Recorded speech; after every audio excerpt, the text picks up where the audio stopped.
ಗೂಗಲ್ಗೆ ಸಂಬಂಧಪಟ್ಟಂತ AI hub ಏನಿದೆ ಇವತ್ತು ಆಂಧ್ರಗೆ ತಗೊಂಡು ಹೋಗ್ತಕ್ಕಂಥ ಪರಿಸ್ಥಿತಿ ಬಂದಿದೆ.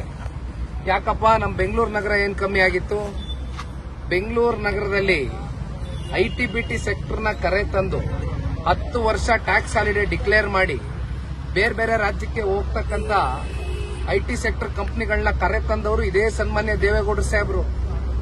ಅಂತ ಒಂದು ಬೆಂಗಳೂರು ನಗರಕ್ಕೆ ಒಂದು ಒಳ್ಳೆ ಉದ್ದೇಶ ಇಟ್ಕೊಂಡು ದೂರಾಲೋಚನೆ ಇಟ್ಕೊಂಡು ಬೆಂಗಳೂರು ನಗರವನ್ನ ಕಟ್ಟಿರ್ತಕ್ಕಂಥವ್ರು ಬಹಳ ಜನ ಇದ್ದಾರೆ. ಅದರ ದೇವೇಗೌಡರು ಸಾಹೇಬರು ಕೊಡುಗೆ ಇದೆ. ಆದ್ರೆ ಇವತ್ತು ಈ ಎಐ ಹಬ್ ಏನ್ ಇವತ್ತು ಆಂಧ್ರಕ್ಕೆ ಹೋಗ್ತಾ ಇದೆ, ಇದರಿಂದ ನಷ್ಟ ಯಾರಿಗುಂಟಾಗ್ತದೆ? ಕರ್ನಾಟಕ ರಾಜ್ಯಕ್ಕೆ. ಇದರ ಲಾಭ ಪಡಿತಾ ಇರತಕ್ಕಂಥವ್ರು ಯಾರು? ಪಕ್ಕದ ರಾಜ್ಯದವರು. ಇದಕ್ಕೆ ಉತ್ತರ ಕೊಡಬೇಕಾಗಿರ್ತಕ್ಕಂಥವ್ರು ಯಾರು? ಸರ್ಕಾರದವರು. ಇದ್ರ ಬಗ್ಗೆ ಚರ್ಚೆ ಮಾಡಬೇಕಾ? ಅಥವಾ RSS ವಿಚಾರ ಇಟ್ಕೊಂಡು ಕಳೆದ 1 ತಿಂಗಳಿಂದ ಸುಮ್ಮನೆ ಇಶ್ಯೂನ ಡೈವರ್ಟ್ ಮಾಡ್ಕೊಂಡು ಹೊರಟಿದಾರಲ್ಲ? ಎಷ್ಟು ವಿಚಾರಗಳಿದೆ ಸರ್ ಮಾತಾಡೋದಕ್ಕೆ?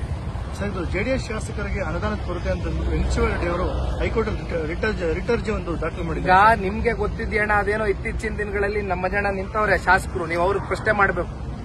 ಇದು ಕೇವಲ ವೆಂಕಟೇಶ್ವರ ಅವರ ಪರಿಸ್ಥಿತಿ ಅಷ್ಟೇ ಅಲ್ಲ, ಜನತಾದಳ ಪಕ್ಷದಲ್ಲಿರ್ತಕ್ಕಂಥ ಪ್ರತಿಯೊಬ್ಬ ಶಾಸಕನ ಪರಿಸ್ಥಿತಿನೂ ಇದೆ. ಬಿಜೆಪಿ ಪಕ್ಷದಲ್ಲಿರ್ತಕ್ಕಂಥ ನಮ್ಮ ಮಿತ್ರ ಪಕ್ಷದಲ್ಲಿರ್ತಕ್ಕಂಥ ಶಾಸಕರ ಪರಿಸ್ಥಿತಿನೂ ಇದೆ. ಅದೆಂತದ 50 ಕೋಟಿ ಕೊಡ್ತೀವಿ ತನ್ನ ಸ್ವಂತ ಶಾಸಕರಿಗೆ, ನಮಗೆಲ್ಲ 25 ಕೋಟಿ ಕೊಡ್ತೀವಿ ಅಂತ ಹೇಳಿದಾರಲ್ಲ, ಈ ತಾರತಮ್ಯ ಯಾಕೆ? ಅದ್ಯಾವ್ದು 10 ಕೋಟಿ ಫಂಡ್ ರಿಲೀಸ್ ಆಯ್ತೇನಣ್ಣ? ಬಂತ ಮತ್ತೆ ಈ ನಿಟ್ಟಿನಲ್ಲಿ ಜೆಡಿಎಸ್ ಪಕ್ಷದಿಂದ ಬೃಹತ್ ಒಂದು ಹೋರಾಟ ಮಾಡಿ ಸರ್ಕಾರಕ್ಕೆ ಎಚ್ಚರಿಕೆ ಕೊಡುವಂತ ಕೆಲಸ ಮಾಡಬೇಕಲ್ಲ ಸರ್? ಜನತಾದಳ ಪಕ್ಷದಿಂದ ಹೋರಾಟ ಅಂತಕ್ಕಂಥದ್ದು ನಿರಂತರವಾಗಿ ಕೈಗೆತ್ಕೊಂಡಿದ್ದೇವೆ. ನೀವುಗಳು ನೋಡ್ಕೊಳ್ತಾನೆ ಬರ್ತಾ ಇದ್ದೀರಿ. ಯಾವುದೇ ಸಂದರ್ಭದಲ್ಲಿ ರಾಜ್ಯ ಸರ್ಕಾರದ ಕೆಲವೊಂದಷ್ಟು ಧೋರಣೆಗಳ ವಿರುದ್ಧವಾಗಿ ಜನತಾದಳ ಪಕ್ಷ ಕೈ ಕಟ್ಕೊಂಡು ಯಾವತ್ತೂ ಸುಮ್ಮನೆ ಕೂತಿಲ್ಲ. ಹಲವಾರು ಸಂದರ್ಭದಲ್ಲಿ ಸಾಬೀತು ಮಾಡಿದ್ದೀವಿ. ಈ ವಿಚಾರದಲ್ಲೂ ಕೂಡ ನಮ್ಮ ಪಕ್ಷದ ಶಾಸಕರೆಲ್ಲ ಕೂತ್ಕೊಂಡು ಮೊನ್ನೆ ದಿನ ಸನ್ಮಾನ್ಯ ಕುಮಾರಣ್ಣ ಅವರ ಹತ್ರ ಚರ್ಚೆ ಮಾಡಿದ್ದಾರೆ. ಇದನ್ನ ಯಾವ ರೀತಿ ನಾವು ಕೈಗೆತ್ಕೊಂಡು ಹೋರಾಟ ಮಾಡಬೇಕು ಅಂತಕ್ಕಂಥದ್ರ ಬಗ್ಗೆ ಚಿಂತನೆ ಮಾಡಿ ಕೂಡಲೇ ಹೋರಾಟವನ್ನು ಮಾಡ್ತಾರೆ. ರಾಜ್ಯದ ಪರಿಸ್ಥಿತಿನಲ್ಲಿ ವಿರೋಧ ಪಕ್ಷ ವಿಫಲ ಆಯಿತು ಅಂತ ಸರ್ಕಾರ ಅಷ್ಟೊಂದು ಕೆಲಸಗಳು ಮಾಡ್ತಿದ್ರು ಅದನ್ನ ಪ್ರಶ್ನೆ ಮಾಡೋರಿಲ್ಲ. ವಿಪಕ್ಷಗಳಾಗಿ ನೋಡಿ ಅಣ್ಣ, ನಮ್ಮ ಪಕ್ಷದ ಕಡೆಯಿಂದ ಈಗ ನಾನೇನು ಸದನದ ಒಳಗಡೆ ಇಲ್ಲ, ನಾನು ಸದನದ ಹೊರಗಡೆ ಇದ್ರು ನಮ್ಮ ಪಕ್ಷದ ಶಾಸಕ ಮಿತ್ರರನ್ನ ಕಾನ್ಫಿಡೆನ್ಸ್ ತಗೊಂಡು ನಾವೆಲ್ಲ ಕೂತ್ಕೊಂಡು ಚರ್ಚೆ ಮಾಡಿ ಇವತ್ತಿನ ರಾಜ್ಯದ ಪರಿಸ್ಥಿತಿ ಎಲ್ಲಿಗೆ ಬಂದು ನಿಂತಿದೆ ಅಂತಕ್ಕಂಥ ಸಂದರ್ಭದಲ್ಲಿ ಹಲವಾರು ಸಂದರ್ಭದಲ್ಲಿ ಫ್ರೀಡಂ ಪಾರ್ಕ್ನಲ್ಲೂ ಪ್ರತಿಭಟನೆ ಮಾಡಿದ್ದೇವೆ. ಇಡೀ ನಮ್ಮ ರಾಜ್ಯಾದ್ಯಂತ ಎಲ್ಲಾ ಜಿಲ್ಲಾ ವ್ಯಾಪ್ತಿಗಳಲ್ಲೂ ಪ್ರತಿಭಟನೆಗಳು, ಹೋರಾಟಗಳು ನಿರಂತರವಾಗಿ ನಡೀತಾ ಇದೆ. ಸದನದ ಒಳಗಡೆ ನಮ್ಮ ಪಕ್ಷದ ಶಾಸಕರು ಅವರಿಗೆ ಸಿಕ್ಕಿರ್ತಕ್ಕಂಥ ಬಹಳ ಕಮ್ಮಿ ಅವಧಿ, ಪಾಪ ಎಲ್ರಿಗೂ ಮಾತನಾಡೋದಕ್ಕೆ ಅವಕಾಶ ಕೊಡೋದಿಲ್ಲ, ಅದರಲ್ಲೂ ತಾರತಮ್ಯ. ಆ ಸಂದರ್ಭದಲ್ಲೂ ಪ್ರಶ್ನೆ ಎತ್ತುವಂತ ಕೆಲಸ ಸದನದ ಒಳಗಡೆ ನಮ್ಮ ಶಾಸಕರು ಮಾಡ್ತಾನೆ ಬಂದಿದ್ದಾರೆ, ಮಾಡ್ತೇವೆ. Sir, H D.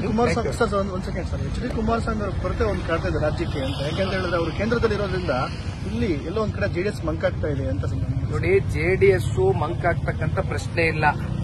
ಸನ್ಮಾನ್ಯ ಕುಮಾರಣ್ಣ ಅವರು ಲೋಕಸಭಾ ಚುನಾವಣೆ ಸಂದರ್ಭದಲ್ಲಿ ಅನಿರೀಕ್ಷಿತವಾಗಿ ಚುನಾವಣೆ ನಿಲ್ಲಬೇಕಾದಂತ ಒಂದು ಪರಿಸ್ಥಿತಿ ಉದ್ಭವವಾಯಿತು, ಸತ್ಯ.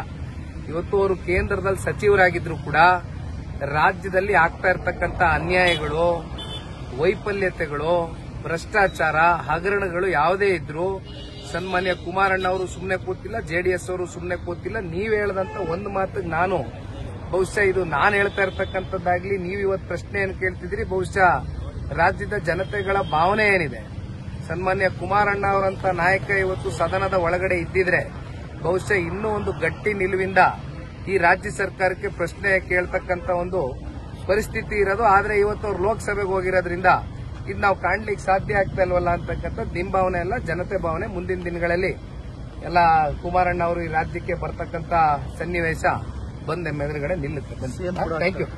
ಥ್ಯಾಂಕ್ ಯು ಅಣ್ಣ. ದಯವಿಟ್ಟು ಮಂಜಣ್ಣ